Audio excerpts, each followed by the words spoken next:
RPSC assistant professor 2023 के question paper में हम यहाँ से इकोनॉमिक्स के क्वेश्चन देख रहे हैं। इकोनॉमिक्स पहला क्वेश्चन कहता है कृषि गणना 2015-16 के अनुसार राजस्थान में परिचालित भूमि जोतों का आकार है 2.73 हेक्टेयर। राजस्थान में पेट्रोलियम उत्पादक क्षेत्र में कितने जिलों में फैला हुआ है? 14 जिलों में यह फैला हुआ है।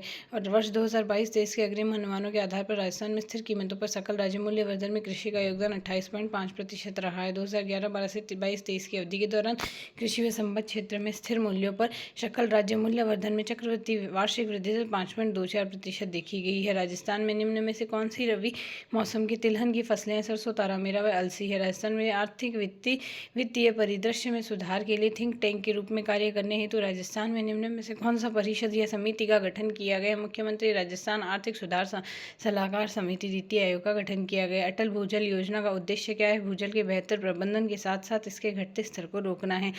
राजस्थान किस वर्ष राजस्थान सूक्ष्म लघु व मध्यम उद्यम नीति शुरू की गई? 2022 में शुरू की। राजस्थान के शहरी गरीब और कमजोर तबके के नागरिकों में उच्च गुणवत्ता वाली प्राथमिक स्वास्थ्य सेवाओं में से किसके द्वारा प्रदान की जा रही है? जनता क्लिनिक द्वारा प्रदान की जा रही है। मुख्यमंत्री विशेष योग्यजन स्वरोजगार योजना के संबंध में कौन सा कथन सही नहीं है? सही कथन है इस योजना अंतर्गत वर्ष 2022-23 में 498 व्यक्ति लाभान्वित हुए। इस योजना अंतर्गत 22-23 के माह दिसंबर 2022 तक 250.14 लाख व्यय हुआ है। इस योजना में विशेष योग्यजन को 5 लाख तक का ऋण दिया जाता है। यहाँ से और स्टार्स विश्व बैंक ऋण दिया जाता है यहाँ से। और स्टार्स एक विश्व बैंक द्वारा वित्त पोषित परियोजना है जिसे राजस्थान में क्रियान्वित किया जा रहा है। इस परियोजना का उद्देश्य है सूक्ष्म शिक्षा की गुणवत्ता और प्रशासन में सुधार किया जाता है। राजस्थान में मिड डे मील योजना के बारे में निम्न में से कौन सा सही नहीं है?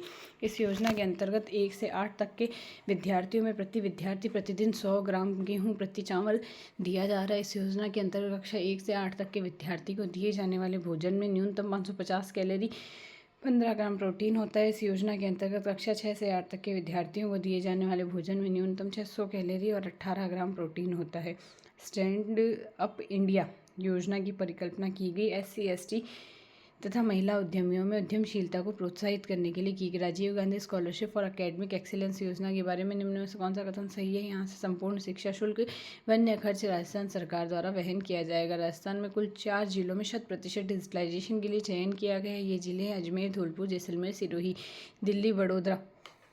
यहाँ से Delhi Vadodara greenfield express way की राजस्थान में लंबाई 374 किलोमीटर। निःशुल्क व अनिवार्य शिक्षा का अधिकार अधिनियम 2009 के अंतर्गत राजस्थान में निजी विद्यार्थियों के कमजोर वर्ग व वंचित वर्ग के बालक बालिकाओं के लिए कितनी सीटें आरक्षित है? 25% सीटें यहाँ से आरक्षित। राजस्थान में मुख्यमंत्री वृद्धावस्था सम्मान पेंशन योजना के अंतर्गत 55 वर्षों से अधिक आयु की महिलाएं व 58 वर्षों से अधिक आयु के पुरुष पेंशन प्राप्त करते हैं। 75 वर्ष आयु तक 1000 रुपये प्रति माह है। राजस्थान में एक जिला एक उत्पाद की शुरुआत का उद्देश्य के संबंध में कौन से कथन सत्य हैं? यहाँ से दोनों सत्य। निर्यात क्षमता वाले उत्पादों और सेवाओं की पहचान कर उन्हें बढ़ावा देना। राजस्थान में हर जिले को एक लाभान्वित निर्यात केंद्र के रूप में परिवर्तित करना है। यहाँ से कौन सा कथन सत्य है?